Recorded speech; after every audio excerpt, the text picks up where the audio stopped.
M ಪ್ರವ್ರಜಂತಮನುಪೇತಮಪೇತಕೃತ್ಯಂ ದ್ವೈಪಾಯನೋ ವಿರಹಕಾತರ ಆಜುಹಾವ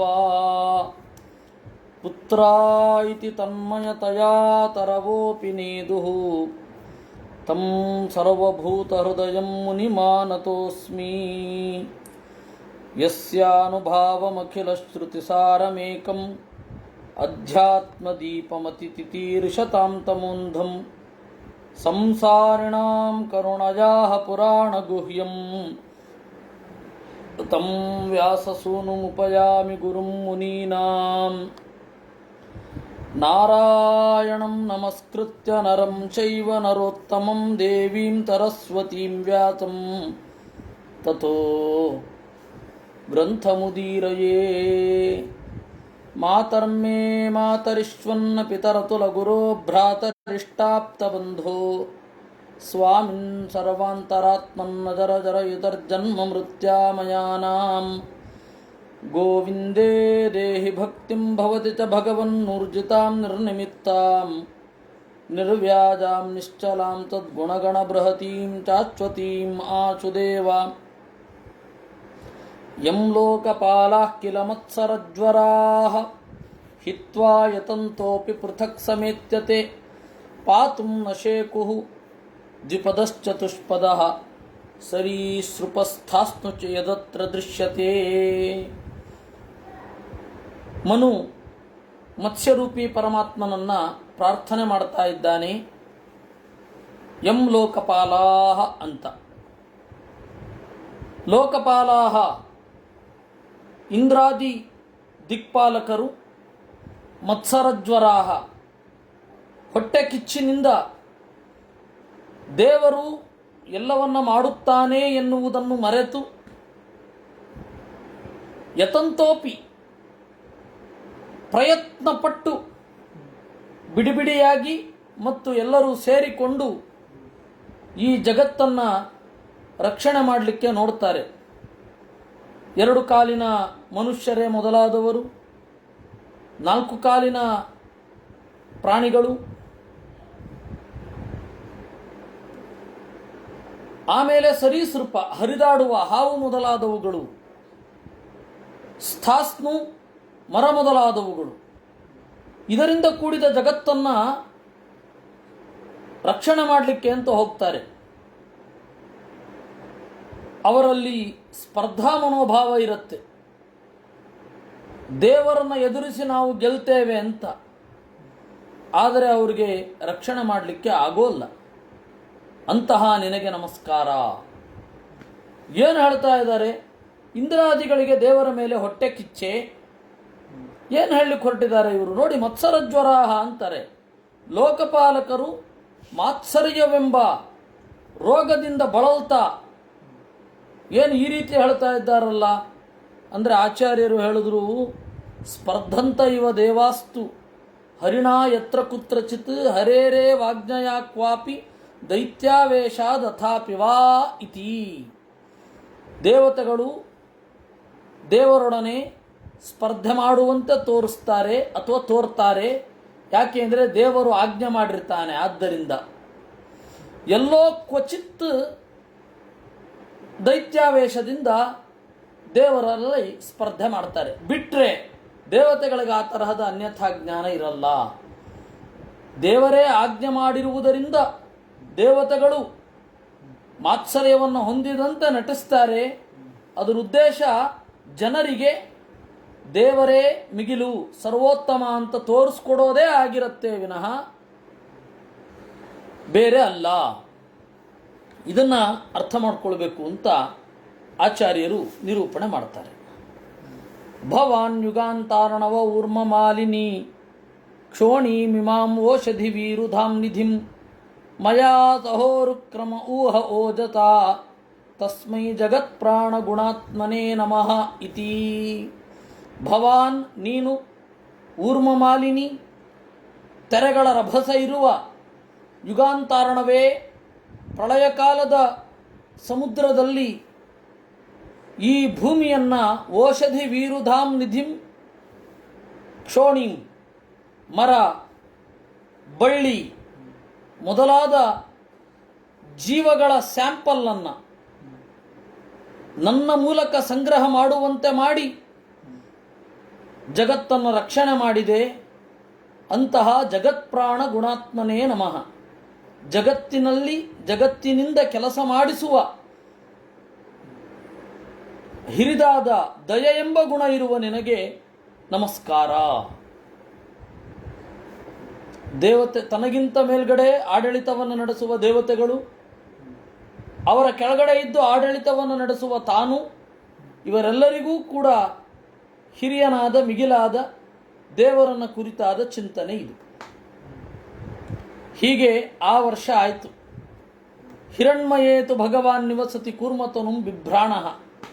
ಹಿರಣ್ಮಯ ವರ್ಷ ಅಂತ ಒಂದು ಜಾಗ, ಅಲ್ಲಿ ಪರಮಾತ್ಮ ಕೂರ್ಮತನುಂ ಬಿಭ್ರಾಣ ವರ್ತತೆ, ಕೂರ್ಮರೂಪಿಯಾಗಿ ಇದ್ದಾನೆ. ತಸ್ಯ ಪ್ರಿಯತಮಾಂ ತನುಂ ಅರ್ಯಮಾಸಃ ತದ್ವರ್ಷ ಪುರುಷೈ ಪಿತೃಗಣಾಧಿಪತಿ ಉಪಧಾವತಿ. ಅಲ್ಲಿ ಅರ್ಯಮ ಅಂತ ಒಬ್ಬ ಆದಿತ್ಯ, ಅವನ ಸ್ಪೆಷಾಲಿಟಿ ಏನು ಅಂದರೆ ಪಿತೃಗಣಾಧಿಪತಿ, ಎಲ್ಲ ಪಿತೃದೇವತೆಗಳ ಒಡೆಯ.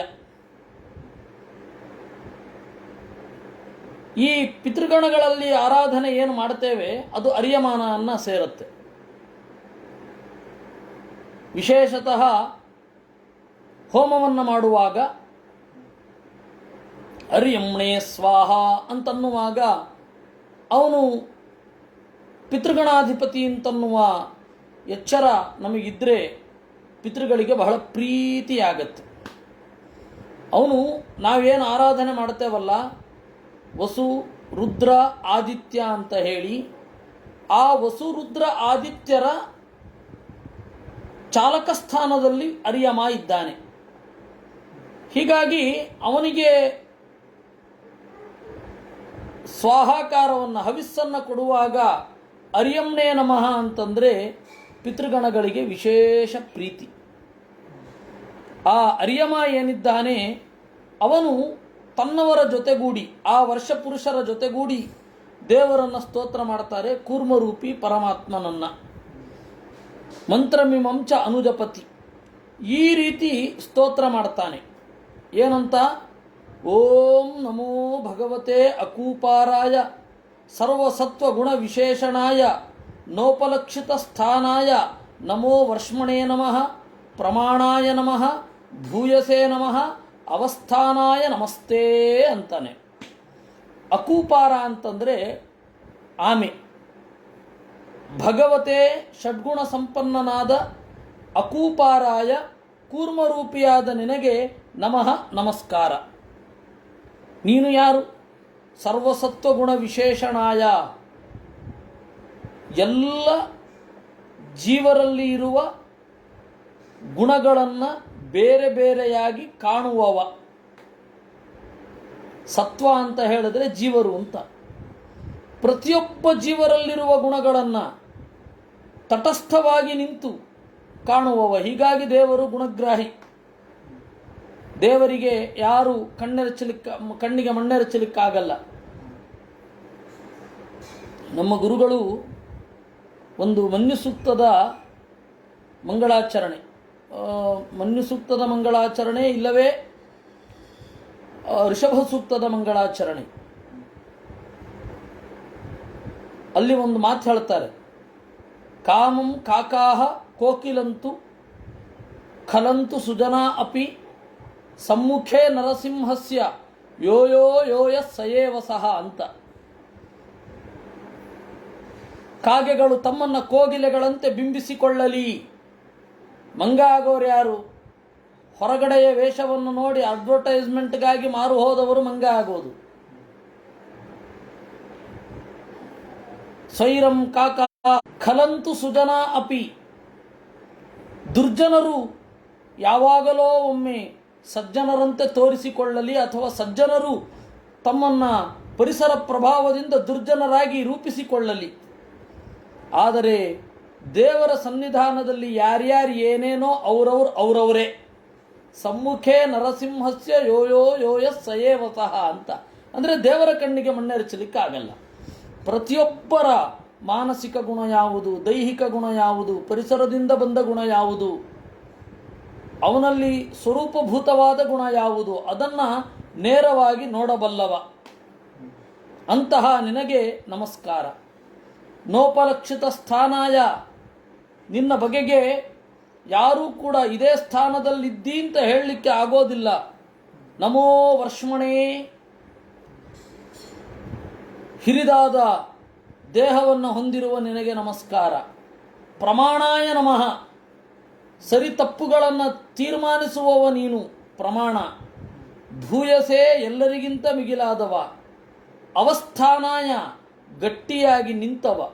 ಕೂರ್ಮರೂಪಿ, ಪರಮಾತ್ಮ ನಿಂತದ್ದರಿಂದ ವಾಯುಕೂರ್ಮ ಅವನ ಮೇಲೆ ಇದೆ. ಅವನ ಮೇಲೆ ಆ ಶೇಷ ಇದ್ದಾನೆ. ಶೇಷನ ಹೆಡೆಯ ಮೇಲೆ ಭೂಮಿ ಇದೆ. ಹೀಗಾಗಿ ಅವಸ್ಥಾನಾಯ, ಗಟ್ಟಿಯಾಗಿ ನಿಂತವ. ಅವನಿಗೆ ನೆಲ ಇಲ್ಲ, ಆದರೆ ಅವನ ನಿಲುವಿಗೆ ಭಂಗ ಬಂದಿಲ್ಲ. ಆ ತರಹದ ಅವಸ್ಥಾನ ಎನಿಸಿಕೊಂಡ ನಿನಗೆ ನಮಸ್ಕಾರ. ಯದ್ರೂಪಮೇ ತನ್ನಿಜಮಾಯಯಾರ್ಪಿತಂ ಅರ್ಥಸ್ವರೂಪಂ ಬಹುರೂಪರೂಪಿತಂ ಸಂಖ್ಯಾನಯಸ್ತ್ಯಾಸ್ತ್ಯ ಪಥೋಪಲಂಭನಾತ್ ತಸ್ಮೈ ನಮಸ್ತೆ ಅವ್ಯಪದೇಶ್ಯ ರೂಪಿಣೇ. ಅದನ್ನು ಹೇಳ್ತಾ ಇದ್ದಾರೆ. ಯದ್ರೂಪಮೇತಂ ನಿಜಮಾಯಯ ಅರ್ಪಿತಂ. ದೇವರು ಈ ರೂಪವನ್ನು ಧರಿಸಿದ್ದು ತನ್ನ ಇಚ್ಛೆಯಿಂದ, ಇಚ್ಛಾಪೂರ್ವಕವಾಗಿ ತನ್ನ ರೂಪವನ್ನು ಧರಿಸಿದ್ದಾನೆ.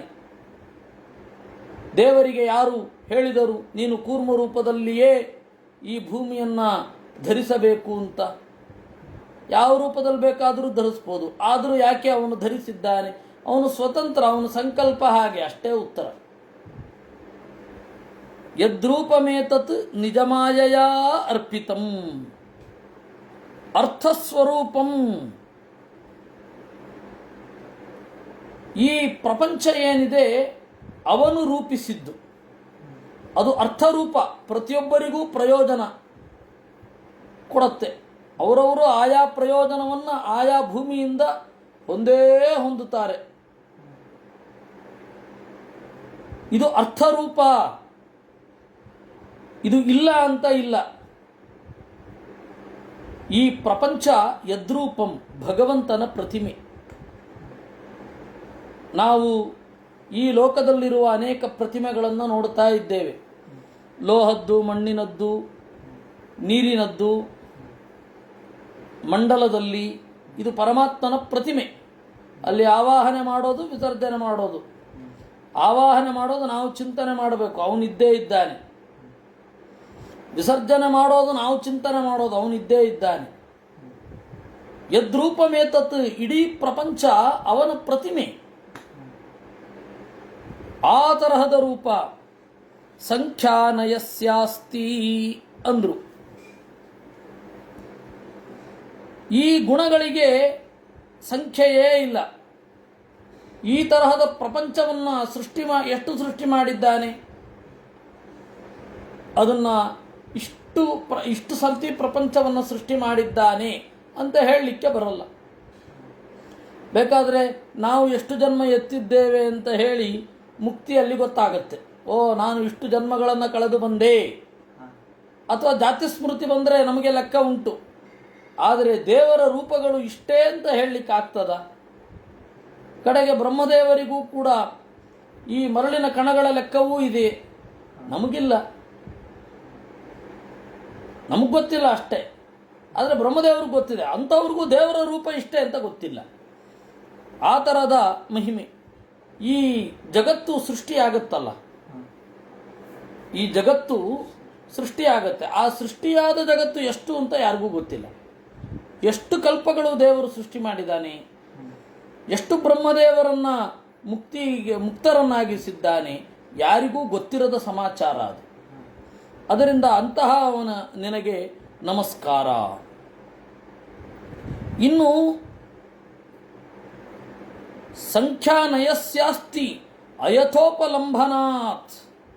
ನಮಗೇನು ಕಾಣುತ್ತೆ ಆ ರೀತಿ ಪ್ರಪಂಚ ಯಾವಾಗಲೂ ಇರೋಲ್ಲ. ಮುಂದೆ ಹೋಗ್ತಾನೇ ಇರುತ್ತೆ.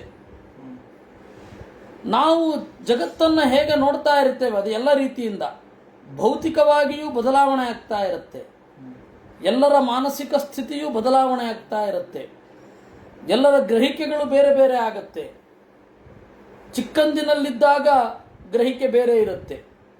ಯಾವುದೇ ಒಂದು ಅದು ಯಾವುದೇ ಆಗಿರಬಹುದು, ಅದು ಗ್ರಂಥ ಆಗಿರಬಹುದು, ತತ್ವಶಾಸ್ತ್ರ ಆಗಿರಬಹುದು, ಅಥವಾ ಯಾವುದೋ ಒಂದು ನಡೆ ಆಗಿರಬಹುದು, ಯಾವುದೋ ಒಬ್ಬ ವ್ಯಕ್ತಿ ಆಗಿರಬಹುದು.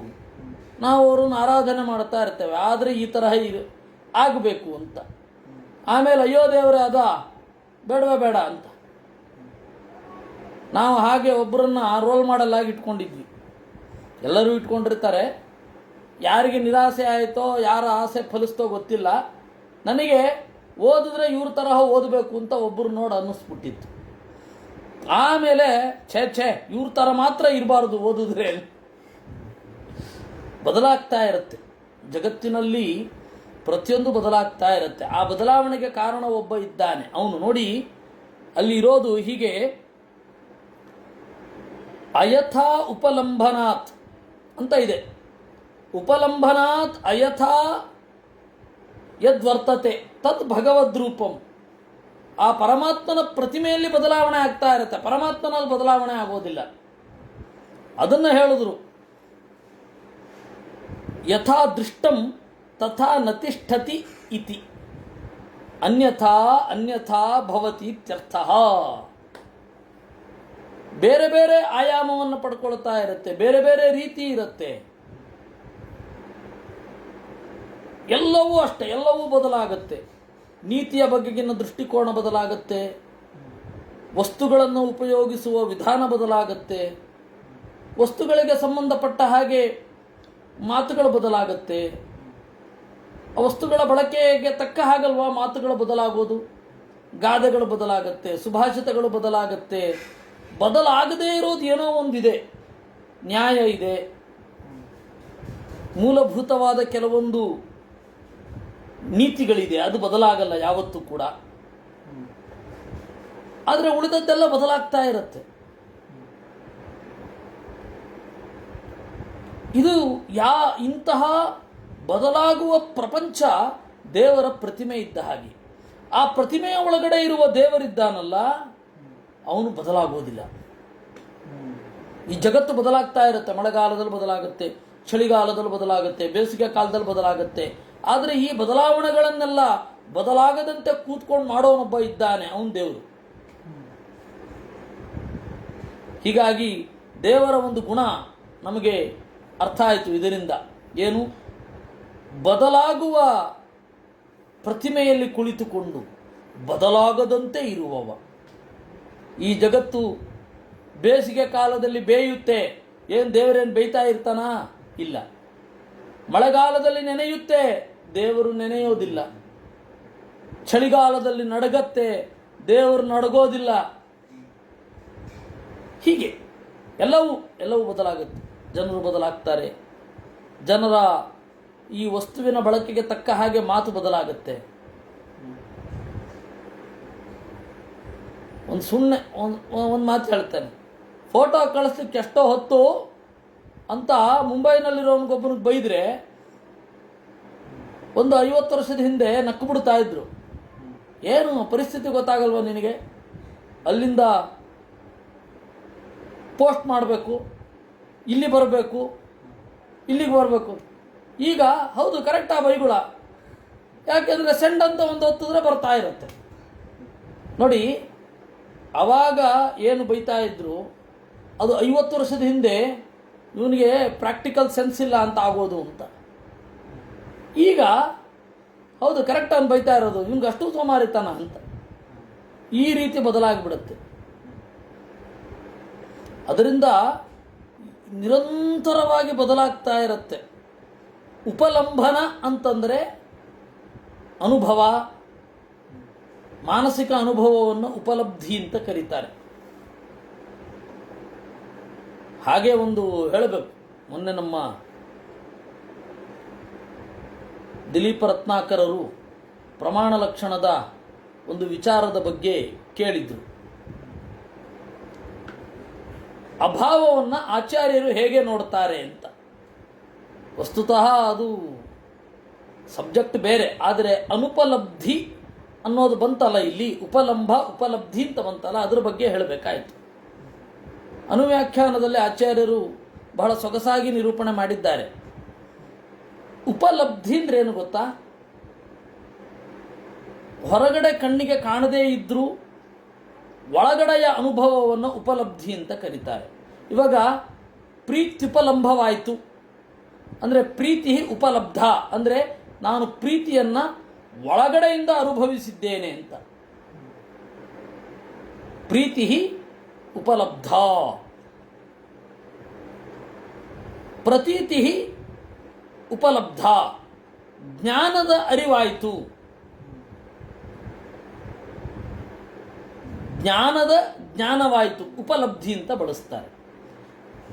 ಉಪಲಬ್ಧಿ ಅಂತ ಇದೆಯಲ್ಲ, ತಾರ್ಕಿಕರೇನು ಮಾಡಿದ್ರು, ಇಲ್ಲದೇ ಇರೋದನ್ನು ಗ್ರಹಿಸಲಿಕ್ಕೆ ಬೇರೆಯದೇ ಆದ ಒಂದು ಎಕ್ಸ್ಟ್ರಾ ಪವರ್ ಬೇಕಾಗತ್ತೆ ಅಂತ ಅನುಪಲಬ್ಧಿ ಎಂದರು.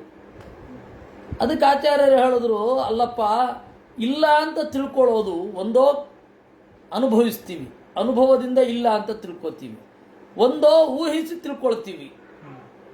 ಅದಕ್ಕೆ ನೀವು ಪ್ರತ್ಯೇಕವಾಗಿ ಯಾಕೆ ಅನುಪಲಬ್ಧಿ ಅಂತ ಬಂದಿದೆ ಅಂತ ಹೊಸ ಇನ್ಸ್ಟ್ರೂಮೆಂಟ್ ಬೇಡ ಅಂತಂದ್ರು ಆಚಾರ್ಯರು. ಈ ಉಪಲಂಭ ಅಂತ ಬಂತಲ್ಲ, ಅವರು ಅನುಪಲಬ್ಧಿ ಅಂತ ಒಂದು ಕಲ್ಪನೆ ಮಾಡಿದ್ರು. ಆದರೆ ವೇದಾಂತದಲ್ಲಿ ಉಪಲಬ್ಧಿ ಅಂತಂದರೆ ಒಳಗಣ ಅನುಭವ. ಅದನ್ನ ಹೇಳ್ತಾರೆ ನೋಡಿ, ಅಯಥಾ ಉಪಲಂಭನಾತ್ ಉಪಲಂಭನಾತ್ ಅಯಥಾ ವರ್ತತೆ. ಉಪಲಂಭನ ಅಂದರೆ ಒಳಗಡೆಯ ಅನುಭವ ಹೊರಗಡೆಯ ಅನುಭವ ಎರಡೂ ಸೇರಿಕೊಳ್ಳುತ್ತೆ. ಇದು ಎರಡೂ ಬೇರೆ ಬೇರೆಯಾಗಿ ನಮ್ಮ ಅನುಭವಕ್ಕೆ ಬರುತ್ತೆ, ನಿರಂತರವಾಗಿ ಬದಲಾಗ್ತಾ ಇದೆ ಅಂತ. ಸ್ವಲ್ಪ ದಿವಸದ ಹಿಂದೆ ನಮ್ಮ ಗ್ರಹಿಕೆ ಹೇಗಿತ್ತು, ಈಗ ಹೇಗಿದೆ. ಕೆಲವು ದಿವಸಗಳ ಹಿಂದೆ ಯಾರಿಗಾದರೂ ಎಷ್ಟು ಓಡಾಡ್ತಾ ಇದ್ವಿ, ಮಾಸ್ಕಿನ ಬಗ್ಗೆ ಒಂದು ಕಲ್ಪನೆ ಇತ್ತ? ಯಾರಿಗೂ ಇರಲಿಲ್ಲ. ಈಗ ನೋಡಿ ಬದಲಾಗಿ ಹೋಯಿತು. ಇನ್ನು ಮುಂದೆ ಇಲ್ಲಿಂದ ಏನೇನಾಗತ್ತೋ ಗೊತ್ತಿಲ್ಲ. ಇವಾಗ ಮಾಸ್ಕ್ ಹೋಗತ್ತೆ, ಅದು ಪ್ರತಿ 100 ವರ್ಷಕ್ಕೊಮ್ಮೆ ಆಗೇ ಆಗತ್ತೆ, ಬದಲಾಗುತ್ತೆ, ಬದಲಾವಣೆ ಆಗ್ತಾ ಹೋಗುತ್ತೆ. ನಮ್ಮ ಜೀವಿತಾವಧಿಯಲ್ಲಿ ಒಂದು ಭೀಕರವಾದ ಕಷ್ಟ ಈಗ ಬಂದು ಒದಗಿದೆ. ಆಯಿತು, ಇದನ್ನು ದಾಟಿದೆವು. ಆಮೇಲೆ ಮುಂದೆ ನಮ್ಮ ಮಕ್ಕಳು ಅದು ಯಾವ ತಲ್ಲಣವನ್ನು ಅನುಭವಿಸ್ತಾರೋ ಗೊತ್ತಿಲ್ಲ. ಆ ತರಹ ನಿರಂತರ ಬದಲಾಗ್ತಾ ಇರುತ್ತೆ. ಇದು ಉಪಲಂಭನ ಅಂತಂದರೆ. ಅದಕ್ಕೆ ಆಚಾರ್ಯರು ಅದಕ್ಕೆ ಅರ್ಥ ಬರೆದ್ರು, ಇದ್ದದ್ದೇ ಸುಳ್ಳು ಅಂತ ಅರ್ಥ ಮಾಡಬೇಡಿ, ಅನುಭವಿಸಿದ್ದು ಬದಲಾಗತ್ತೆ ಅಂತ ಅರ್ಥ ಮಾಡ್ರಿ ಅಂತ. ಅದನ್ನು ಹೇಳಬೇಕಾಯಿತು. ಅನುಭವ ಅನ್ನೋದು ಬದಲಾಗ್ತಾ ಇರುತ್ತೆ. ಈ ಅನುಭವ ಬದಲಾಗಬೇಕಾದ್ರೆ ಜಗತ್ತು ಬದಲಾಗಬೇಕು. ಬದಲಾವಣೆಯನ್ನು ತರುವವ ದೇವರು, ಅವನು ಬದಲಾಗ್ತಾನ ಅಂದರೆ ಅವನು ಬದಲಾಗಲ್ಲ. ಸಾಮಾನ್ಯ ನಾವು ಬದಲಾಗ್ತೇವೆ. ನಾವು ಬದಲಾದ್ದರಿಂದ ನಮ್ಮಿಂದ ಬೇರೆಯವ್ರಿಗೆ ಅನುಭವ ಬದಲಾಗುತ್ತೆ ಅಲ್ವಾ? ಒಂದು ಮಗು ಚಿಕ್ಕದಾಗಿದ್ದಾಗ ಅದರ ಜೊತೆಗಿನ ಅನುಭವ ಬೇರೆ, ದೊಡ್ಡದಾದ ಮೇಲೆ ಅದರ ಅನುಭವ ಬೇರೆ. ಕಾರಣ ಏನು ಅಂದರೆ ಅದು ಬದಲಾಗ್ತಾ ಹೋಗುತ್ತೆ. ವ್ಯಕ್ತಿಯೂ ಬದಲಾವಣೆಯಾಗಿ ನಮ್ಮ ಅನುಭವ ಬದಲಾಗಬೇಕು. ಹಾಗೆ ಜಗತ್ತು ಬದಲಾಗತ್ತೆ. ಈ ಜಗತ್ತನ್ನು ಹೊಟ್ಟೆ ಒಳಗಡೆ ಇಟ್ಟುಕೊಂಡ ದೇವರು ಬದಲಾಗ್ತಾನ? ಇಲ್ಲ. ಇಷ್ಟು ಅಂತಹ ಅವ್ಯಪದೇಶ ರೂಪಿಣೆ ಇದಮಿತ್ತಂ ಅಂತ ಹೇಳಲಾಗದ ಅನೇಕ ರೂಪಗಳನ್ನು ಹೊಂದಿರುವ ದೇವರಿಗೆ ನಮಸ್ಕಾರ. ಜರಾಯುಜಂ ಸ್ವೇದಜಂ ಅಂಡಜೋದ್ಭಿಜಂ ಚರಾಚರಂ ದೇವರ್ಷಿ ಭೂತಭೇದಂ ದೌಃಖಂ ಕ್ಷಿತಿಶೈಲ ಶರಿತ್ ಸಮುದ್ರ ದ್ವೀಪಗ್ರಹರ್ಕ್ಷೇತ್ಯಭಿಧೇಯ ಏಕಃ. ಜರಾಯುಜಂ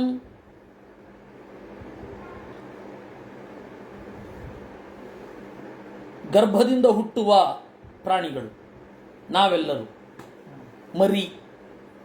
ಇನ್ನು ಸ್ವೇದಜ ಬೆವರಿನಿಂದ ಹುಟ್ಟುವ ಪ್ರಾಣಿಗಳು. ಬೆವರಿನಿಂದ ಹುಟ್ಟೋದು ಅಂತ ಹೇಳಿದ್ರೆ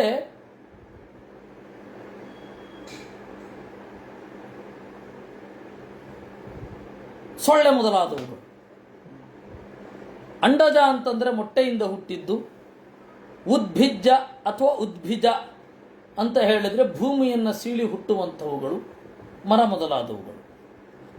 ಚರಾಚರಂ ಇನ್ನೊಂದು ರೀತಿಯಿಂದ ಈ ಪ್ರಭೇದ ಹೇಳೋದಾದರೆ ಓಡಾಡುವ ಪ್ರಾಣಿಗಳು, ಓಡಾಡದ ಪ್ರಾಣಿ.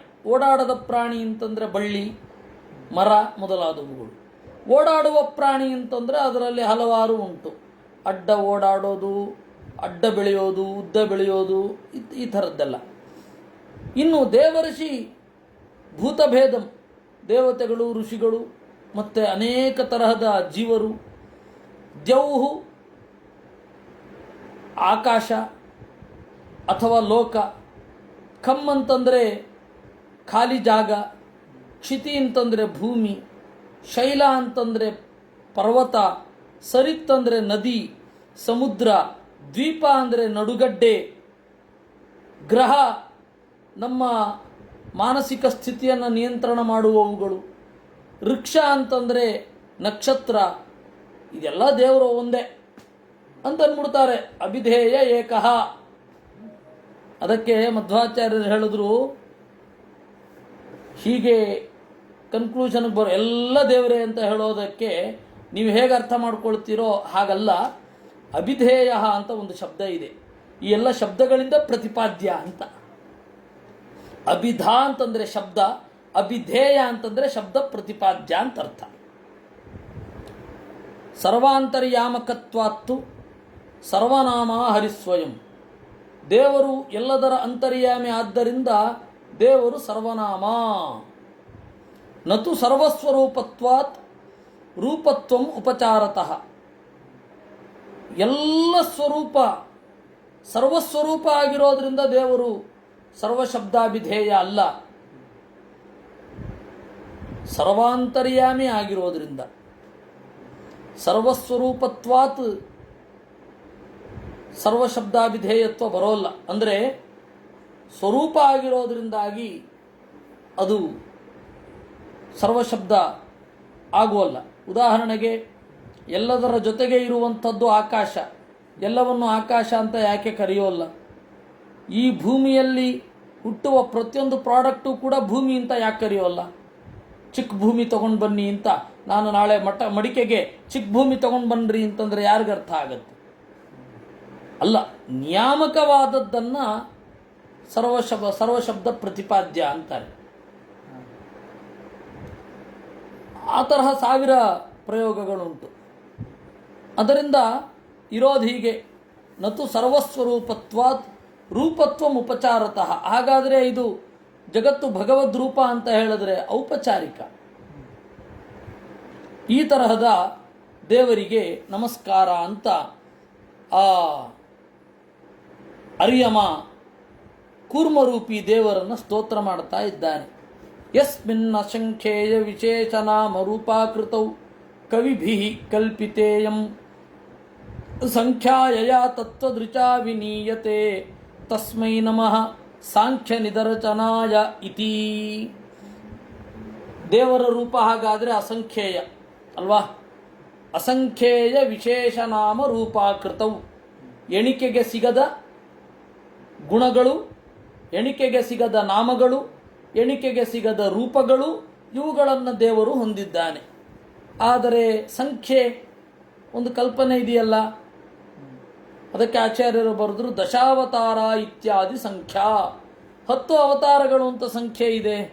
ಹೌದಪ್ಪ, ಅದು ಕವಿಗಳು ಅನುಸಂಧಾನಕ್ಕಾಗಿ ಆರಿಸಿದ್ದು. ಪರಮಾತ್ಮನ ಬಹಳ ರೂಪಗಳಲ್ಲಿ ಅನುಸಂಧಾನಕ್ಕಾಗಿ ಆರಿಸಿದ್ದು. ದೇವರು 10 ಅವತಾರ ತಾಳ್ತಾನೆ ಅಂತ ಅರ್ಥ ಅಲ್ಲ.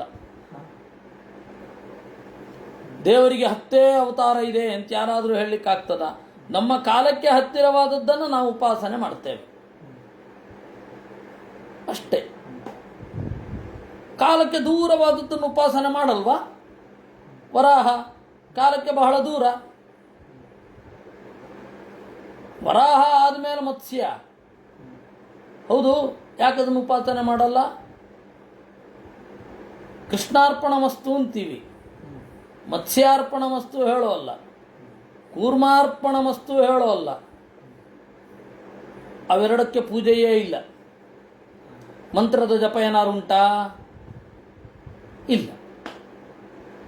ಅವುಗಳನ್ನು ಹೇಳುವ ಮಂತ್ರ ಯಾವುದೋ ನಮಗೆ ಗೊತ್ತಿಲ್ಲ. ಸರಿ, ಅದರ ಆರಾಧನೆ ವಿಶೇಷವಾಗಿ ಇಲ್ಲ. ಹತ್ತಿರದ್ದು ಅಂತಂದರೆ ವರಾಹ ಅವತಾರ ಬಹಳ ದೂರದ್ದು, ಯಾಕೆ ಅದನ್ನು ಉಪಾಸನೆ ಮಾಡೋದು?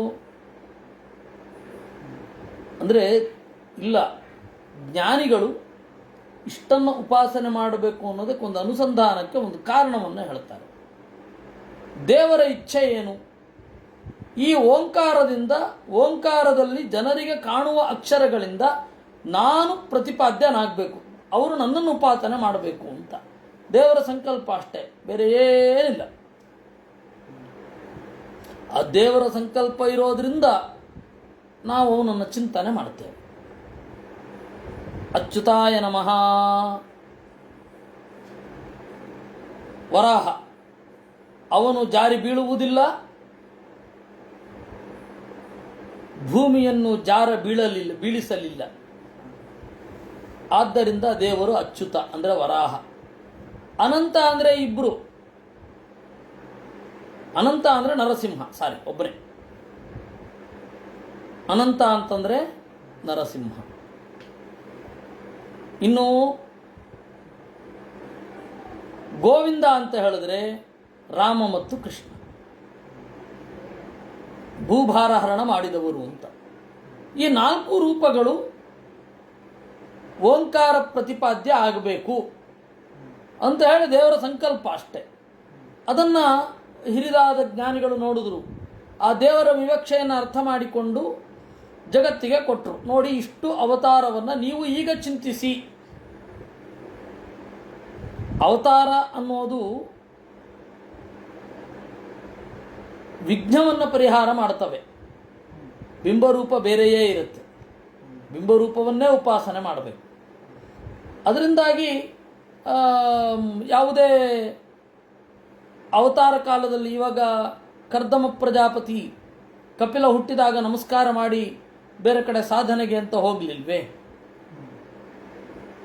ರಾಮಾವತಾರದಲ್ಲಿ ದೇವರಿದ್ದಾಗ ಋಷಿಗಳು ಆಗಾಗ ಬಂದು ಹೋಗಿ ಮಾಡ್ತಾ ಇದ್ರೆ ವಿನಃ ಅಲ್ಲೇ ಕೂತ್ ಬಿಡ್ಲಿಲ್ವಲ್ಲ.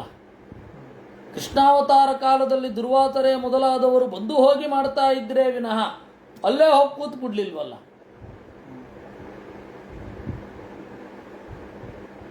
ಅಲ್ವಾ? ಯಾಕೆ? ಅವತಾರ ರೂಪ ಅನ್ನೋದು ಅಡ್ಡಿಗಳನ್ನು ತೊಲಗಿಸತ್ತೆ. ನೀವು ಬಿಂಬರೂಪವನ್ನು ಉಪಾಸನೆ ಮಾಡಿಯೇ ಎತ್ತರಕ್ಕೆ ಏರಬೇಕು.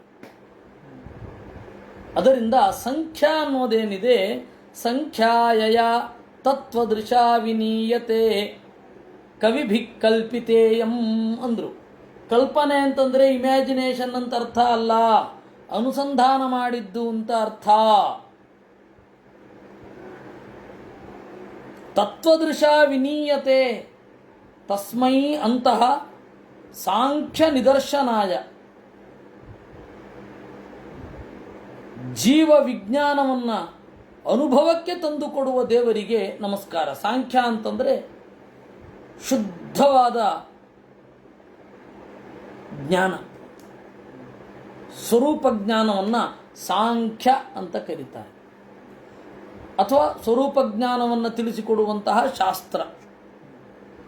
ಅದನ್ನು ನಿತರಾಂ ದರ್ಶಯತಿ, ಅದನ್ನು ಅನುಭವಕ್ಕೆ ಬರುವಂತೆ ದೇವರೇ ಮಾಡೋದು. ಅಂತಹವನಿಗೆ ನಮ್ಮ ನಮಸ್ಕಾರ. ಇದು ಅವರ ಸ್ತೋತ್ರ. ಕೂರ್ಮರೂಪಿ ಪರಮಾತ್ಮನನ್ನು ಕುರಿತಾದ ಸ್ತೋತ್ರ. ಹೀಗೆ ಸ್ತೋತ್ರ ಮಾಡ್ತಾ ಕೂರ್ಮರೂಪಿ ಪರಮಾತ್ಮನನ್ನು ಆರಾಧನೆ ಮಾಡ್ತಾ ಇರ್ತಾರೆ ಅರಿಯಮ ಮೊದಲಾದವರು. ಇದನ್ನು ಚಿಂತನೆ ಮಾಡುವವರಿಗೆ ಪಿತೃಗಳು ಪ್ರೀತರಾಗ್ತಾರೆ. ಉತ್ತರೇಶು ಕುರುಷು ಭಗವಾನ್ ಯಜ್ಞಪುರುಷಃ ಕೃತವರಾಹ ರೂಪ ಆಸ್ತೆ ತಂತು ದೈವೀ ಹೈಷಾ ಭೂತ್ಸಹ ಕುರುಭಿಃ ಸ್ಖಲಿತ ಅಸ್ಖಲಿತ ಭಕ್ತಿಯೋಗೇನ ಉಪಧಾವತಿ ಇಮಾಂ ಚ ಪರಮಾಂ ಉಪನಿಷದಂ ಆವರ್ತಯತಿ. ಉತ್ತರ ಕುರು ಅಂತ ಹೇಳಿ ಒಂದು ವರ್ಷ, ಅಲ್ಲಿ ಪರಮಾತ್ಮ ವರಾಹ ರೂಪದಿಂದ ಇರ್ತಾನೆ. ಅವನನ್ನು ಕುರಿತು ದೈವಿ ಭೂದೇವಿ ಅಲ್ಲಿದ್ದ ಪುರುಷರ ಜೊತೆಗೆ ಅಸ್ಖಲಿತ ಭಕ್ತಿಯೋಗೇನ ಉಪಧಾವತಿ, ನಿರಂತರವಾದ ಭಕ್ತಿಯಿಂದ ಅವನನ್ನು ಸ್ತೋತ್ರ ಮಾಡ್ತಾಳೆ. ಇಮಾಂಚ ಪರಮಾಂ ಉಪನಿಷದಂ ಆವರ್ತಯತಿ. ಈ ರಹಸ್ಯವನ್ನು, ದೇವರ ಬಗೆಗಿನ ರಹಸ್ಯವನ್ನು ಹೇಳ್ತಾರೆ. ಏನಂತ? ಓಂ ನಮೋ ಭಗವತೆ ಮಂತ್ರತತ್ವಲಿಂಗಾಯ ಯಜ್ಞಋತವೇ ಮಹೀಧರಾಯ ಮಹಾಪುರುಷಾಯ ಕರ್ಮಚುಕ್ಲಾಯ ತ್ರಿಯುಗಾಯ ನಮಸ್ತೆ ಅಂತ. ಭಗವತೆ ಷಡ್ಗುಣೈಶ್ವರ್ಯ ಸಂಪನ್ನನಾದ ಮಂತ್ರತತ್ವಲಿಂಗಾಯ, ಮಂತ್ರದಿಂದ ಜ್ಞಾಪಿಸಲ್ಪಡುವ, ಮಂತ್ರ ಪ್ರತಿಪಾದ್ಯವಾದ ಗುಣಗಳಿರುವ ಯಜ್ಞ ಋತವೇ, ಎಲ್ಲರಲ್ಲಿ ಯಜ್ಞವನ್ನು ಮಾಡುವ ಶಕ್ತಿಯನ್ನು ನೀಡುವ, ಮಹೀಧರಾಯ ಭೂಮಿಯನ್ನು ಹೊತ್ತಿರುವ ಮಹಾಪುರುಷನಾದ, ಕರ್ಮಣಾ ಶುಕ್ಲಾಯ ಬಿಳಿಯಾದ ಕೆಲಸ ಇರುವ, ಅಂದರೆ ಅವನ ಕೆಲಸ ಕಪ್ಪಲ್ವೇ ಅಲ್ಲ, ತ್ರಿಯುಗಾಯ 3 ಯುಗದಲ್ಲಿ ಮಾತ್ರ ದೇವರ ಅವತಾರ, ಅದರಿಂದಾಗಿ ಅವನಿಗೆ ತ್ರಿಯುಗ ಅಂತ ಕರೆಯೋದು. ಅಂತಹವನಿಗೆ ನಮಸ್ಕಾರ. ಈ ರೀತಿ ಹೇಳ್ತಾಳೆ. ಯಸ್ಯ ಸ್ವರೂಪಂ ಕವಯೋ ವಿಪಶ್ಚಿತಃ ಗುಣೇಶು ಯೋನಿಷ್ವಿವ ಜಾತವೇದತಂ ಮಥ್ನಂತಿ ಮಥ್ನಾ ಮನತಾದಿದೃಕ್ಷವಃ ಗೂಢಂ ಕ್ರಿಯಾರ್ಥೈಃ ನಮ ಈರಿತಾತ್ಮನೇ. ದೇವರನ್ನು ತಿಳಿಯೋದು ಕಷ್ಟ, ಮಥನ ಮಾಡಬೇಕು. ದೇವರು ಏನು, ಬೇರೆ ಬೇರೆ ಅನೇಕ ತತ್ವಗಳನ್ನು ತಿಳಿಯೋದಕ್ಕೇನೆ ಬಹಳ ಮಥನ ಬೇಕು. ಶಾಸ್ತ್ರದ ಹೊರಗಣ ಪ್ರಮೇಯ ತಿಳಿಲಿಕ್ಕೇನೆ ಮಥನ ಬೇಕು ಅಂತಂದರೆ ಇನ್ನು ದೇವರನ್ನು ತಿಳಿಯಲಿಕ್ಕೆ ಮಥನ ಬೇಡವೇ? ಯಾವುದೇ ಒಂದನ್ನು ಸರಿ ತಪ್ಪು ಅಂತ ತಿಳಿಲಿಕ್ಕೂ ಮಥನ ಬೇಕು. ಇದರೆಲ್ಲದರನ್ನು ತಿಳಿಯಬಲ್ಲ ದೇವರನ್ನು ತಿಳಿಯಲಿಕ್ಕೆ ಮಥನ ಇಲ್ಲದೆ ತಿಳಿದು ಬಿಡತ್ತೇನು? ಅದಕ್ಕಾಗಿ ಹೇಳಿದ್ರು ವಿಪಶ್ಚಿತ ಜ್ಞಾನಿಗಳು ಯಸ್ಯ ಸ್ವರೂಪಂ ಮಥನಂತಿ, ದೇವರ ಸ್ವರೂಪವನ್ನು ಕಡೆದು ತೆಗೆಯುತ್ತಾರೆ.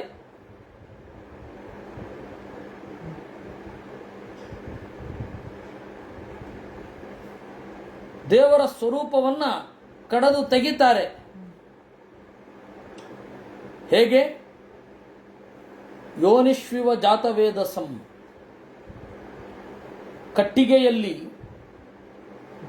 ಬೆಂಕಿ ಇರುತ್ತೆ, ಮೇಲ್ನೋಟಕ್ಕೆ ತೋರೋದಿಲ್ಲ, ಅದನ್ನು ಬೆಂಕಿಯ ಮುಂದೆ ಹಿಡಿಬೇಕಾಗತ್ತೆ. ನೀವು ಕಟ್ಟಿಗೆ ಒಲೆ ಹತ್ತಿಸೋದು ಇಲ್ಲಿ ಕೇಳ್ತಾ ಇರುವವರಿಗೆ ಕೆಲವ್ರಿಗಾದರೂ ಗೊತ್ತಿರುತ್ತೆ ಅಂತ ಅಂದ್ಕೊಂಡಿದ್ದೇನೆ. ಯಾಕೆಂದರೆ ಕಟ್ಟಿಗೆ ಒಲೆ ಹೊತ್ತಿಸೋದೇ ಒಂದು ಕಲೆ. ಸ್ವಲ್ಪ ಅಗ್ನಿಸಿದ್ಧಿ ಬೇಕಾಗತ್ತೆ. ಕಟ್ಟಿಗೆ ಒಲೆ ಹೊತ್ತಿಸಬೇಕಾದ್ರೆ, ಇದ್ದಿಲು ಒಲೆ ಹೊತ್ತಿಸಬೇಕಾದ್ರೆ ಅದು ನಾಬ್ ತಿರುವಿ ಲೈಟರ್ ಹತ್ತಿಸಿದ ಹಾಗಲ್ಲ. ಅದು ಒಂದು ನಾಜೂಕು ಬೇಕಾಗತ್ತೆ, ಒಂದು ಐಡಿಯಾ. ಬೆಂಕಿ ಹೇಗೆ ಹೊತ್ತತ್ತೆ, ಗಾಳಿ ಎಲ್ಲಿಂದ ಬರ್ತಾ ಇದೆ, ಗಾಳಿಗೆ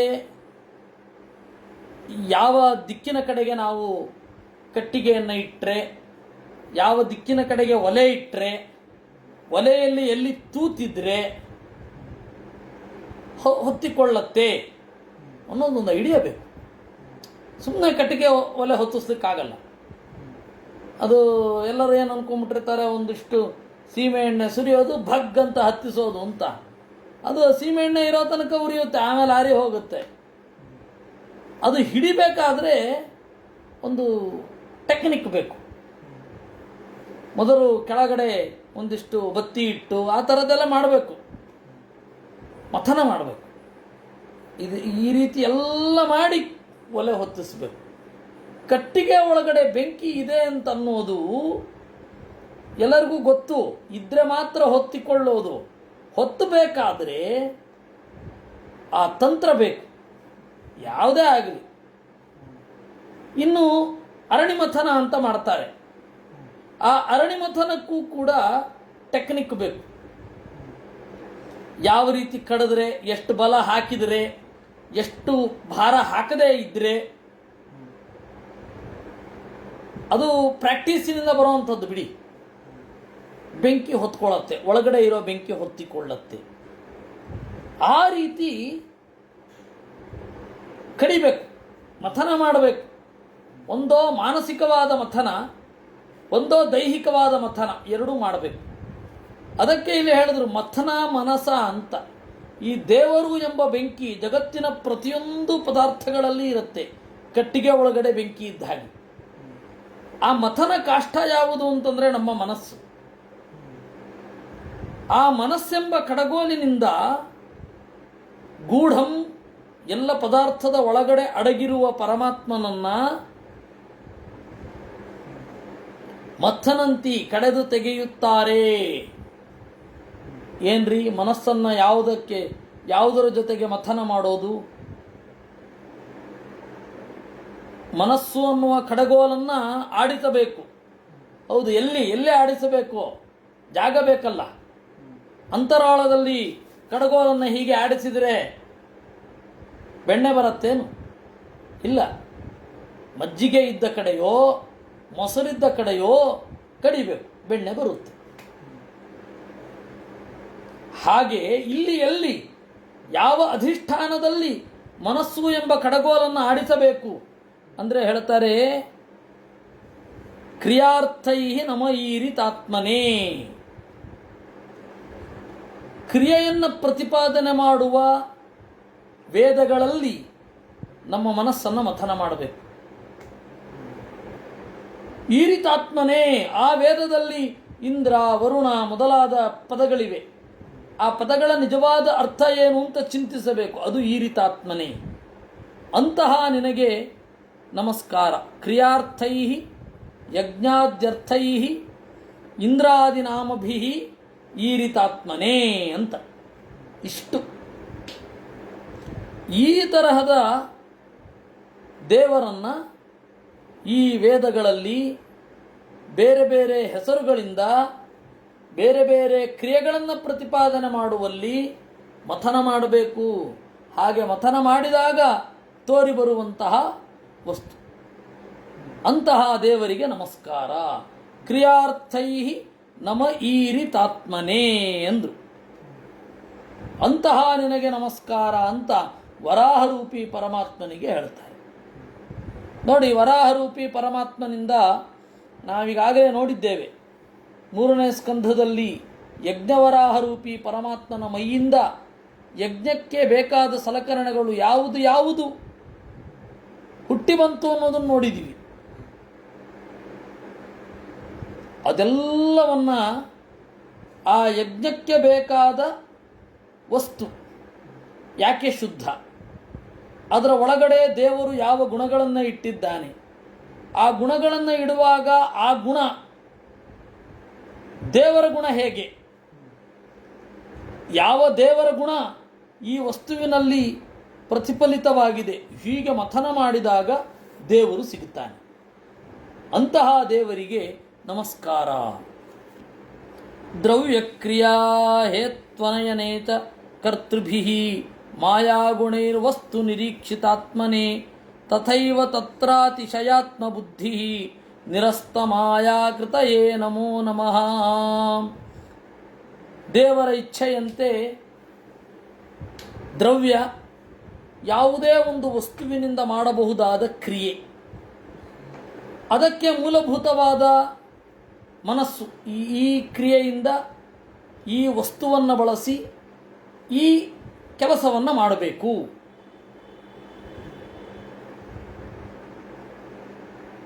ಕರ್ತೃಭಿಃ ಮಾಯಾಗುಣೈಃ ವಸ್ತು ನಿರೀಕ್ಷಿತಾತ್ಮನೇ, ಅವನ ಇಚ್ಛೆಯಿಂದ ಈ ಯಜ್ಞಕ್ಕೆ ಬೇಕಾದ ಸಲಕರಣೆಗಳ ಗುಣ ಅನ್ನೋದು ಅಭಿವ್ಯಕ್ತಿ ಆಗತ್ತೆ. ತತ್ರ ಅತಿಶಯಾತ್ಮ ಬುದ್ಧಿಭಿ ನಿರಸ್ತ ಮಾಯಾಕೃತಯೇ, ಅವನಿಗೆ ಪ್ರಾಕೃತವಾದ ಗುಣಗಳಿಲ್ಲ, ಅಂತಹವನಿಗೆ ನಮಸ್ಕಾರ. ನಮಗಿಷ್ಟೇ ಅರ್ಥ ಆಗಿದೆ. ಇದನ್ನು ಆಚಾರ್ಯರು ಹೇಳ್ತಾರೆ ನೋಡಿ, ದ್ರವ್ಯ ಕ್ರಿಯಾ ಹೇತು ಅಯನ ಈಚ ಕರ್ತೃಭಿ ಅಂತಿದೆ. ಇದನ್ನ ವ್ಯಸ್ತವಾಗಿ ತೆಗೆದುಕೊಳ್ಳಿ ಎಂದರು. ದ್ರವ್ಯೇಶ ಅಂತ ತೆಗೆದುಕೊಳ್ಳಿ. ಒಂದು ಹೊಸ ಯಜ್ಞದ ಅನುಸಂಧಾನ. ಪೌರೋಹಿತ್ಯ ಮಾಡುವವರಿಗೆ ಅದ್ಭುತವಾದ ಅನುಸಂಧಾನ. ಪೌರೋಹಿತ್ಯ ಮಾಡುವವರಿಗಲ್ಲ, ಮಾಡದೇ ಇರುವವರಿಗೂ ಕೂಡ ನಾವು ಯಜ್ಞ ಮಾಡಿಸ್ಬೇಕಲ್ಲ. ಎಲ್ಲರಿಗೂ ಸಜ್ಜನರಿಗೆ ಉಪಯೋಗಕ್ಕೆ ಬೀಳಲಿ ಯಜ್ಞದಲ್ಲಿ ತೊಡಗುವಾಗ ಅಂತ. ಯಾವುದು? ದ್ರವ್ಯ ಈಶಾ ಅಂತ ಅನ್ವಯ. ದ್ರವ್ಯೇಶ ಶಂಕರ ಪ್ರೋಕ್ತಃ. ದ್ರವ್ಯದ ಒಡೆಯ ಯಾರು? ಶಂಕರ. ಯಾಕೆಂದರೆ ಇಡೀ ಪ್ರಪಂಚವನ್ನು ಬಳಸಿ ಬ್ರಹ್ಮದೇವರು ಯಜ್ಞ ಮಾಡಿ ಆಗೋಗಿದೆ. ಯಜ್ಞೇನ ಯಜ್ಞಮಯಜಂತ ದೇವಾಹ. ಇಡೀ ಪುರುಷ, ಇಡೀ ಜೀವರನ್ನು ಸಮರ್ಪಣೆ ಮಾಡಿಬಿಟ್ಟಿದ್ದಾರೆ ಬ್ರಹ್ಮದೇವರು. ಇಡೀ ಪ್ರಪಂಚದ ಸೃಷ್ಟಿ ಸ್ಥಿತಿ ಲಯಗಳನ್ನು ದೇವರಲ್ಲಿ ಸಮರ್ಪಣೆ ಮಾಡಿಬಿಟ್ಟಿದ್ದಾರೆ. ಅಂದರೆ ಇಡೀ ಪ್ರಪಂಚ ಯಜ್ಞೋಚ್ಛಿಷ್ಟದಿಂದ ತುಂಬಿದೆ. ನಾವು ಇಲ್ಲಿ ಏನಾದರೂ ಈ ದ್ರವ್ಯದಿಂದ ದೇವರಿಗೆ ಸಮರ್ಪಣೆ ಮಾಡಬೇಕು ಅಂದರೆ ಅದು ಉಚ್ಛಿಷ್ಟ. ಯಾವುದು? ಯಜ್ಞೋಚ್ಛಿಷ್ಟ. ಯಜ್ಞೋಚ್ಛಿಷ್ಟವಾದ ಧನಕ್ಕೆ ಒಡೆಯ ಯಾರು ಅಂತಂದರೆ ಶಂಕರ. ಆ ಶಂಕರನ ಒಳಗಡೆ ಇರುವ ಪರಶುರಾಮ ಅಂತ ತಾತ್ಪರ್ಯ ನಿರ್ಣಯದಲ್ಲಿ ಆಚಾರ್ಯ ಹೇಳ್ತಾರೆ. ವಿಶೇಷತಃ ಶಂಕರ ಏನಿದ್ದಾನೆ ಅವನು ದ್ರವ್ಯೇಶ. ತಾಮಸಾಹಂಕಾರದಿಂದ ಈ ಪ್ರಪಂಚವನ್ನು ಸೃಷ್ಟಿ ಮಾಡಿ ಇದು ದೇವರ ಪೂಜೆ ಅಂತ ಬಿಟ್ಟಿದ್ದಾನೆ. ಅದರಿಂದಾಗಿ ಅವನ ಅನುಮತಿಯನ್ನು ಪಡೆಯಬೇಕು. ಯಜ್ಞ ಸಾಂಗವಾಗಿ ಸಾಗಲಿಕ್ಕೆ ಸದಾಶಿವನ ಅನುಮತಿಯನ್ನು ಪಡೆಯಬೇಕು. ಅವನು ದ್ರವ್ಯೇಶ. ಇನ್ನು ಕ್ರಿಯೇಶೋ ಗರುಡ ಸ್ಮೃತಃ. ಯಜ್ಞದಲ್ಲಿ ಕ್ರಿಯೆ ಮಾಡಬೇಕು, ಮಂಡಲ ಬರಿಬೇಕು. ಆಯ್ತಾ? ಆ ಮಂಡಲ ಏನದು? ಮಾತೃಕಾ ರೂಪವಾಗಿರಬೇಕು. ಅಲ್ಲಿ ಒಂದು ಕುಂಡದಲ್ಲಿ ಯೋನಿ ಇರಬೇಕು, ಅಲ್ಲಿ ಹೋಮ ಮಾಡಬೇಕು. ಎಷ್ಟು ಕೆಲಸಗಳಿರುತ್ತೆ. ಒಂದು ಹೋಮ ಅಂತಂದರೆ ಅದು ಕಡಿಮೆ ಕೆಲಸ ಅಲ್ಲ, ವಿಪರೀತ ಕೆಲಸ ಇರುತ್ತೆ. ಪ್ರತಿಯೊಂದನ್ನು ತಯಾರು ಮಾಡ್ಕೊಳ್ಬೇಕು. ಅದು ಮೊದಲು ಎಲ್ಲಿಂದ ಶುರು ಮಾಡ್ತಾರೆ ಅಂದರೆ, ಪ್ರಾಚೀನ ಯಜ್ಞಗಳು ಭತ್ತ ಕುಟ್ಟೋದ್ರಿಂದ ಶುರು. ಗೃಹ್ಯ ಸಿದ್ಧಮನ್ನಂ ಪರಿಪ್ರೋಕ್ಷ್ಯ ಅಂದರೆ ಈ ಮಂತ್ರವನ್ನು ಹೇಳಿಕೊಂಡು ನೀವು ಅನ್ನವನ್ನು ಚರುಶ್ರಪಣ ಮಾಡಬೇಕು ಅಂತ ಬರುತ್ತೆ. ಗೃಹ್ಯ ಅಂದರೆ ಮಂತ್ರ. ಆ ಮಂತ್ರದಿಂದ ಚರುಶ್ರಪಣ ಮಾಡಿ ಅಲ್ಲಿಂದ ಶುರು. ಅದಾಗಬೇಕಾದ್ರೆ ಭತ್ತ ಇರುತ್ತೆ, ಭತ್ತವನ್ನು ಕುಟ್ಟಬೇಕು. ಭತ್ತವನ್ನು ಕುಟ್ಲಿಕ್ಕೆ ಒಂದು ಮಂತ್ರ ಉಂಟು. ಆ ಮನೆಯ ಒಡತಿ ಗೃಹಿಣಿ ಏನಿದ್ದಾಳೆ ಅವಳು ಬಂದು ಕುಟ್ಟಬೇಕು. ಕುಟ್ಟಿ ಅದನ್ನು ತುಷಾವಹನನ, ಆ ಭತ್ತ ಬೇರೆ ಆಗಬೇಕು. ಆಮೇಲೆ ಆ ಶೂರ್ಪದಿಂದ ಹೀಗೆ ಆಡಿಸ್ಬೇಕು. ಶೂರ್ಪ ಮುತ್ಪುನಾತಿ ಈ ಮಂತ್ರ ಹೇಳಿಕೊಂಡು ಪ್ರತಿಯೊಂದು ಕೂಡ ಬಹಳ ಸ್ಟೆಪ್ ಬೈ ಸ್ಟೆಪ್ ಇದೆ. ಪತ್ನಿ ಅಂದರೆ ಅದನ್ನೇ ಹೇಳೋದು. ಪತ್ನಿ ಅನ್ನೋ ಶಬ್ದಕ್ಕೆ ಏನರ್ಥ ಅಂದರೆ ಪತ್ಯುರ್ನೋ ಯಜ್ಞ ಸಂಯೋಗೆ ಅಂತ. ಗಂಡನಿಗೆ ಯಜ್ಞದಲ್ಲಿ ಸಹಾಯ ಮಾಡುವವಳನ್ನು ಪತ್ನಿ ಅಂತ ಕರೆಯೋದು. ಅಂದರೆ ಪ್ರತಿಯೊಂದು ಕ್ರಿಯೆ, ಆ ಕ್ರಿಯೆ ದ್ರವ್ಯ ಏನಿದೆ ಅದು ಶಂಕರನಿಂದ ಅನುಮತಿಯನ್ನು ಪಡೆದು, ಸದಾಶಿವನಿಂದ ಅನುಮತಿಯನ್ನು ಪಡೆದು, ಆಮೇಲೆ ಏನು ಮಾಡಬೇಕು? ಗರುಡನಿಂದ ಅನುಮತಿಯನ್ನು ಪಡೆದು ಕ್ರಿಯೆಯನ್ನು ಮಾಡಬೇಕು. ಅದನ್ನು ಹೇಳಿದ್ರು ಆಚಾರ್ಯರು, ಕ್ರಿಯೇಶೋ ಗರುಡ ಸ್ಮೃತಃ ಅಂತ. ಇನ್ನು ಕಾರಣೇಶಸ್ತಥಾ ಬ್ರಹ್ಮ ಹೇತು ಹೇತ್ವೇಷ ಅಂತ. ಹೇತ್ವಿಷ ಜಗತ್ತಿಗೆ ಕಾರಣ ಏನಿದೆ? ಭೂಮಿ. ಭೂಮಿಯಿಂದ ಬೀಜ ಮೇಲ್ಗಡೆ ಎದ್ದು ಬರುತ್ತೆ, ಅದು ಪೈರಾಗತ್ತೆ, ಕದಿರಾಗತ್ತೆ, ಪೈರಾಗತ್ತೆ. ಆ ಭತ್ತವನ್ನು ತಗೊಂಡು ಬರಬೇಕು. ಆಮೇಲೆ ಕಲ್ಲು ಅದೃಶದಮಭಿಮಂತ್ರಯತೆ ಅಂತ ಕುಟ್ಟಬೇಕಲ್ಲ. ಆ ಕಲ್ಲು, ಅದರ ಒಳಗಡೆಯೂ ದೇವರನ್ನು ಚಿಂತನೆ ಮಾಡಬೇಕು. ಆ ಕಲ್ಲು ಆಗಬೇಕಲ್ಲ, ಮೊದಲು ಕಲ್ಲು ಇರಬೇಕಲ್ಲ. ಈ ಎಲ್ಲ ಕಾರಣದ ಒಡೆಯ ಜಗತ್ತನ್ನು ಸೃಷ್ಟಿ ಮಾಡುವ ಮೂಲಕ ಬ್ರಹ್ಮದೇವರು, ಅವರನ್ನು ಚಿಂತನೆ ಮಾಡಬೇಕು. ಆಮೇಲೆ ಅಯನೇಶ ಅಂತ. ಇದೆಲ್ಲ ಎಲ್ಲ ಆಗೋದು ಜಗತ್ತಿನ ಒಳಗಡೆ ಆಗೋದು. ಈ ಜಗತ್ತನ್ನು ಅಂತು ನಿಂತವರು ಯಾರು? ಅವನು ವಾಯುದೇವ.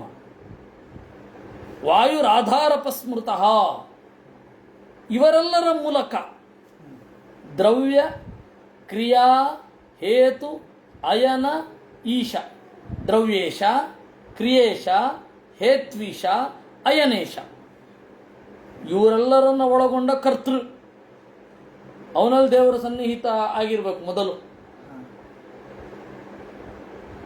ಅವನಲ್ಲಿ ಸನ್ನಿಹಿತರಾಗಿದ್ದು, ಅವರಿಂದ ಇವರೆಲ್ಲರೂ ಕೂಡ ಮಾಯಾಗುಣೈಹಿ, ಪರಮಾತ್ಮನ ಇಚ್ಛಾನುಸಾರಿಗಳು. ಯಾವುದೋ ಒಂದೊಂದು ದೇವರ ಲೋಪ ಮಾಡಿಸಬಹುದು, ಅಥವಾ ಎಲ್ಲವನ್ನ ಸಾಂಗವಾಗಿ ಆಗಗೊಡಬಹುದು. ಈ ತರಹದ ದೇವರು ವಸ್ತು ನಿರೀಕ್ಷಿತಾತ್ಮನೇ. ಇವರೆಲ್ಲರಿಂದ ಯೋಚಿಸಲ್ಪಟ್ಟವ. ತತ್ರಾತಿಶಯಾತ್ಮ ಬುದ್ಧಿಭಿ. ಪ್ರತಿಯೊಂದು ವಸ್ತುವಿನಲ್ಲಿ, ಪ್ರತಿಯೊಂದು ಕರಣಗಳಲ್ಲಿ ಒಂದು ಅತಿಶಯ, ಅಚ್ಚರಿಯನ್ನು ನೋಡಿ ಸಂತೋಷ ಪಡುವ ಈ ಎಲ್ಲ ದೇವತೆಗಳು, ಈ ದೇವತೆಗಳ ಅನುಗ್ರಹವನ್ನು ಪಡೆದ ಕರ್ತೃಗಳು, ಇವರೆಲ್ಲರಿಂದ ಆರಾಧ್ಯನಾಗುವ ನಿನಗೆ ನಮಸ್ಕಾರ. ಇಷ್ಟು ಸಾಮರ್ಥ್ಯ ಇರುವ ನಿನಗೆ ಈ ಜಗತ್ತನ್ನು ಜಾದೂ ಮಾಡಿದ ಹಾಗೆ ಭ್ರಮೆಯಲ್ಲಿ ಇರಿಸಬೇಕಾದ ಅವಶ್ಯಕತೆ ಇದೆಯೇನು? ಅದಕ್ಕೆ ಹೇಳಿದ್ರು ನಿರಸ್ತ ಮಾಯಾಕೃತಯೇ ಅಂತ. ಈ ತರಹದ ವರಾಹರೂಪಿ ಪರಮಾತ್ಮನಿಗೆ ನಮ್ಮ ನಮಸ್ಕಾರ. ಕರೋತಿ ವಿಶ್ವಸ್ಥಿತಿ ಸಂಯಮೋದಯೇ ಯಸ್ಯೇಪ್ಸಿತಂ ನೇಕ್ಷಿತುಮೀಚತೆ ಗುಣೈ ಮಾಯಾ ಯಥಾಯೋ ಭ್ರಮತೆ ಯದಾಶ್ರಯ ಗ್ರಾವಣೇ ನಮಸ್ತೆ ಗುಣಕರ್ಮತಾಕ್ಷಿಣೇ. ಈ ಜಗತ್ತನ್ನು ಸೃಷ್ಟಿ, ಸ್ಥಿತಿ, ಲಯ ಮೊದಲಾದವುಗಳನ್ನು ಮಾಡ್ತಾನೆ. ಆದರೆ ನೀನು ಮಾಡ್ತಾ ಇದ್ದೀ ಅಂತ ಯಾರಿಗೂ ಗೊತ್ತಾಗೋದಿಲ್ಲ. ಆದರೆ ಯಾವುದೋ ಒಂದು ಚಾಲಕ ಶಕ್ತಿ ಈ ಪ್ರಪಂಚವನ್ನು ನಡೆಸ್ತಾ ಇದೆ, ಅದು ನಿನ್ನ ಬಂಧಕ ಶಕ್ತಿ. ಅದಕ್ಕೆ ಉದಾಹರಣೆ ಅಯೋಭ್ರಮತೆ ಯದಾಶ್ರಯ. ಕಬ್ಬಿಣ ಇದೆ, ಆಮೇಲೆ ಅಯಸ್ಕಾಂತ ಇದೆ. ಅಯಸ್ಕಾಂತ ಯಾವ ಗುಣ ಇದೆ? ಅಯಸ್ಕಾಂತವನ್ನೆಲ್ಲ ಪುಡಿ ಪುಡಿ ಮಾಡಿ ನೋಡಿದ್ರೆ ಕಬ್ಬಿಣವನ್ನು ಸೆಳೆಯುವ ಗುಣ ನಮಗೇನು ಕಾಣಲ್ಲ. ವಸ್ತುತಃ ಗುಣ ಅನ್ನೋದೇ ಅಬ್ಸ್ಟ್ರಾಕ್ಟ್, ಅವ್ಯಕ್ತ. ಗುಣ ಅನ್ನೋದು ಅವ್ಯಕ್ತ. ವಸ್ತುವಿನ ಮಾಧ್ಯಮದಲ್ಲಿ ಅದು ತೋರುತ್ತೆ. ಯಾವತ್ತೂ ಅಬ್ಸ್ಟ್ರಾಕ್ಟ್ ತೋರಲ್ಲ, ಅವ್ಯಕ್ತವಾದದ್ದು. ಎಷ್ಟೋ ಜಗತ್ತಿನಲ್ಲಿ ಪ್ರೀತಿ ಅನ್ನೋದು ಅಬ್ಸ್ಟ್ರಾಕ್ಟ್, ಅವ್ಯಕ್ತ. ಅದು ತೋರಿಸೋದು ಹೇಗೆ? ತಲೆ ನೇವರಿಸೋದು, ಕೆನ್ನೆ ತಟ್ಟೋದು, ಅವರಿಗೆ ಬೇಕಾದನ್ನು ಕೊಡೋದು ಇತ್ಯಾದಿಗಳೇ. ಈ ತರಹದ ಗುಣಸ್ವರೂಪ ನೀನು. ಆ ಗುಣ ಮನವರಿಕೆ ಆಗ್ತಾ ಬಂದ ಹಾಗೆ ಆ ಗುಣಕ್ಕೊಂದು ರೂಪ ಬಂದರೆ ಅದು ನೀನು.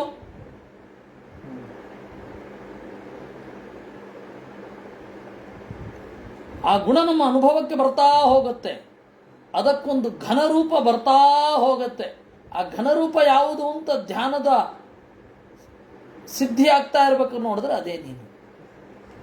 ಆ ತರಹದ ವ್ಯಕ್ತಿಯಾಗಿದ್ದು ಎಲ್ಲರ ಗುಣಕರ್ಮಗಳನ್ನು ನೋಡ್ತಾ ಇರುವ ನಿನಗೆ, ಸಾಕ್ಷಾತ್ತಾಗಿ ನೋಡುವ ನಿನಗೆ ನಮಸ್ಕಾರ. ಪ್ರಮಥ್ಯ ದೈತ್ಯಂ ಪ್ರತಿವಾರಣಂ ಹೃದೇ ಯೋ ಮಾಂ ರಮಾಯ ಜಗದಾದಿಸೂಕರ ಕೃತ್ವಾಗ್ರದಮಷ್ಟ್ರೇ ನಿರಗಾದುದನ್ವತಃ ಕ್ರೀಡನ್ನಿವೇಭ ಪ್ರಣತಾಸ್ಮಿತಂ ವಿಭುಂ. ನನ್ನನ್ನು ಭೂಮಿ ಹೇಳೋದು, ನನ್ನನ್ನು ಹಾಳು ಮಾಡಲು ಬಂದ ಹಿರಣ್ಯಾಕ್ಷನೆಂಬ ದೈತ್ಯನನ್ನು ಕೊಂದ ಓ ಆದಿವರಾಹನೇ, ಅಗ್ರದಂಷ್ಟ್ರೇ ಮಾಂ ಕೃತ್ವ, ಮುಂದೆ ಇರುವ ಕೋರೆದಾಡೆಯಲ್ಲಿ ನನ್ನನ್ನು ಇಟ್ಟುಕೊಂಡಿರುವ, ನನ್ನನ್ನು ಹೊರುವಾಗಲೂ ಯಾವುದೇ ದಣಿವಿರದ ನಿನಗೆ ನಮಸ್ಕಾರ ಅಂತ ಅವಳು ಹೇಳಿದಳು ಅನ್ನುವಲ್ಲಿಗೆ ಇತಿ ಶ್ರೀಮದ್ಭಾಗವತೆ ಪಂಚಮಸ್ಕಂಧೆ ಅಷ್ಟಾದಶೋಧ್ಯಾಯ. ಶ್ರೀಶುಕೌವಾಚ. ಹೀಗೆ 19ನೆಯ ಅಧ್ಯಾಯ. ಕಿಂ ಪುರುಚೇಚು ಭಗವಂತಮಾದಿಪುರುಷಂ ಲಕ್ಷ್ಮಣಾಗ್ರಜಂ ಸೀತಾಭಿರಾಮಂ ರಾಮಂ ತಚ್ಚರಣ ತನ್ನಿಕರ್ಷಾಭಿರತಃ ಪರಮಭಾಗವತಃ ಹನುಮಾನ್ ಸಹ ಕಿಂಪುರುಷೈ ಅವಿರತ ಭಕ್ತಿ ಉಪಾಸ್ತೆ. ಕಿಂಪುರುಷೇಶು, ಕಿಂಪುರುಷ ಖಂಡದಲ್ಲಿ ಆದಿಪುರುಷನಾಗಿ ನೆಲೆ ನಿಂತ ಲಕ್ಷ್ಮಣನ ಅಣ್ಣನಾದ ಸೀತೆಗೆ ಸಂತಸವನ್ನಿತ್ತ ರಾಮಚಂದ್ರನನ್ನು ಕುರಿತು ಅವನ ಅಡಿದಾವರೆಗಳಲ್ಲಿ ರತನಾಗಿ ಪರಮಭಾಗವತನಾದ ಹನುಮಂತ ಕಿಂಪುರುಷರ ಜೊತೆಗೂಡಿ ಉಪಾಸನೆ ಪೂಜೆ ಮಾಡ್ತಾನೆ. ಆರ್ಷ್ಟಿಷೇಣೇನತಃ ಗಂಧರ್ವೈರುಪಗೀಯಮಾನಾಂ ಪರಮ ಕಲ್ಯಾಣೀಂ ಭರ್ತೃ ಭಗವತ್ಕಥಾಂ ಸಮುಪಶೃಣೋತಿ. ಆರ್ಷ್ಟಿಷೇಣ ಮೊದಲಾದ ಗಂಧರ್ವರು ಹಾಡುವ ಒಡೆಯನಾದ ರಾಮಚಂದ್ರನನ್ನು ಕುರಿತಾದ ಗೀತೆಯನ್ನ ಆನಂದದಿಂದ ಕೇಳ್ತಾನೆ. ಸ್ವಯಂಚ ಇದಂ ಗಾಯತಿ, ತಾನು ಇದನ್ನು ಹಾಡ್ತಾನೆ.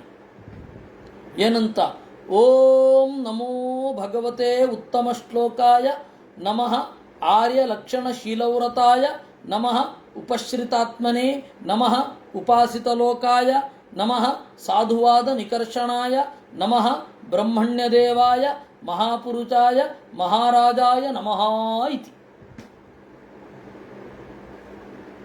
ಉತ್ತಮ ಶ್ಲೋಕಾಯ, ಉತ್ಕೃಷ್ಟವಾದ ಕೀರ್ತಿ ಇರುವ ದೇವರಿಗೆ ನಮಸ್ಕಾರ. ಎಂಥವನವನು? ಆರ್ಯಲಕ್ಷಣ ಶೀಲವ್ರತಾಯ, ಅತ್ಯಂತ ಮಾನಸಿಕವಾಗಿ ಹಿರಿಯರಾದವರು ಮಾತ್ರ ಗುರುತಿಸಲ್ಪಡುವ, ಅವರಿಂದ ಆದರಣೀಯವಾದ ಯೋಗ್ಯತೆಯನ್ನು ಹೊಂದಿರುವವ. ಯಾರಿಗೆ ಮಾನಸಿಕವಾದ ಎತ್ತರ ಇಲ್ಲ ಅವರಿಗೆ ರಾಮ ಅರ್ಥ ಆಗೋದಿಲ್ಲ. ಆರ್ಯಲಕ್ಷಣ ಶೀಲವ್ರತಾಯ, ಹಿರಿಮೆ ಇರುವವರು, ಮನಸ್ಸಿನ ಒಳಗಡೆಯಿಂದ ದೊಡ್ಡಸ್ತಿಕೆ ಇರುವವರು ಯಾವ ರೀತಿ ಇರಬೇಕು ಅನ್ನೋದನ್ನು ತೋರಿಸಿದೆವ. ಉಪಶ್ರಿತಾತ್ಮನೇ,